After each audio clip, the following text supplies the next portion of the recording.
ဒါကတော့ NES 3000ပေါ့နော်general usage ပေါ့ဒီအပေါ် custom ရှိတယ်ဒါ custom တို့ base တို့ standard တို့ all mode တို့ပြောင်းနေတာပေါ့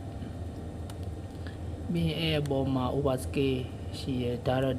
day night mode ပြောင်းတာပေါ့နော် okay ပြီးရင်ဒီက standard ပေါ့ standard display ဒါ MOV ဒီကောင်က anchor watch အတွက်ပေါ့နော်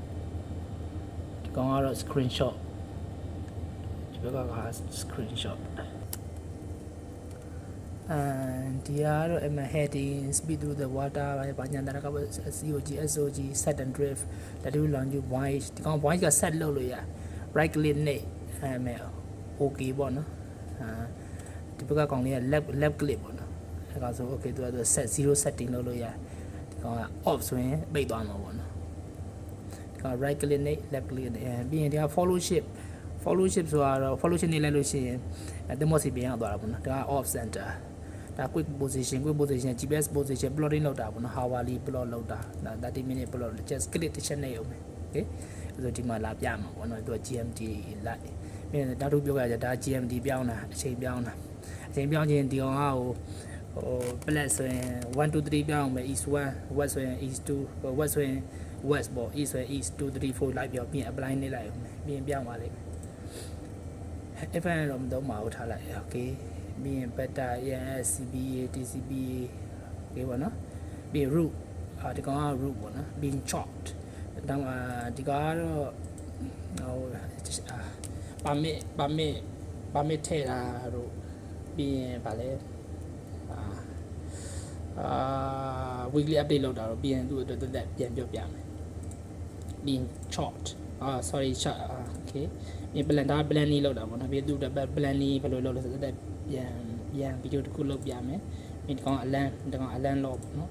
ပြီး log ထဲမှာကျတော့ဘာလဲဆိုတော့ဒီ replay mode ပေါ့နော် replay mode ထဲက log ထဲမှာပြန်ကြည့်လို့ရတယ်ပြီး setting ထဲမှာကျတော့ဒီကောင်ကchelo control safety control ပညာတာကပေါ့ပြီးရင်အဲ့အထည့်တာပေါ့ပြီးရင် warning sensor ဒါကတော့ဟိုဘယ်မှာသုံးလဲဆိုတော့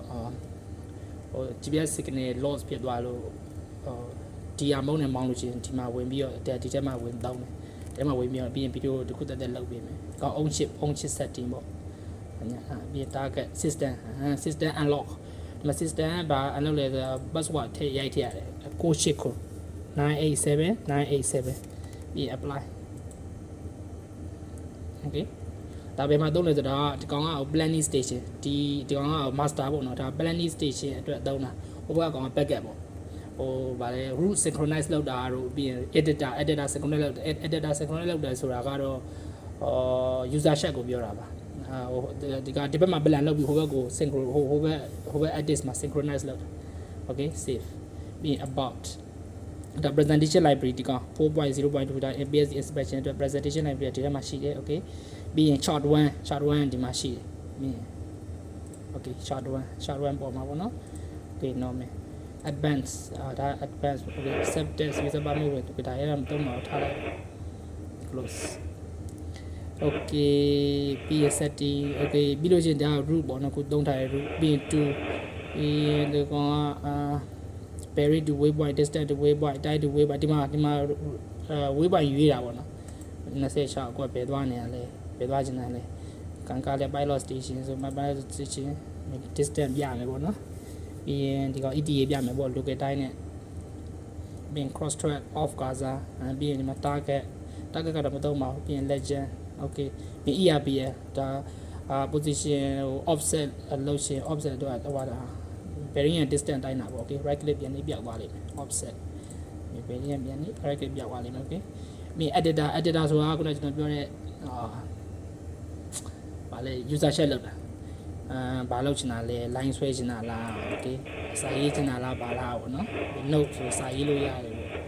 ဒီမှာစာရေးလိုက်ပြီးရင်ဒီမှာတစ်ခုရှိတာက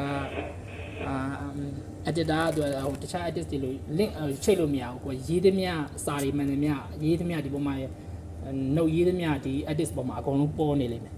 editor အဲ့ဒါပေါ့နော်ပြီးရင် guide တဲ့ပြီး AIO က enable ဆိုရင်အကုန်ပေါ်လာလိမ့်မယ် okay ကောင်း AIO ပြီးရင်ဒီကောင် manual ပေါ့နော်ဒီကောင် AIS လေးပြီးရင် search go to exit ဘာညာပေါ့လောက်ပါ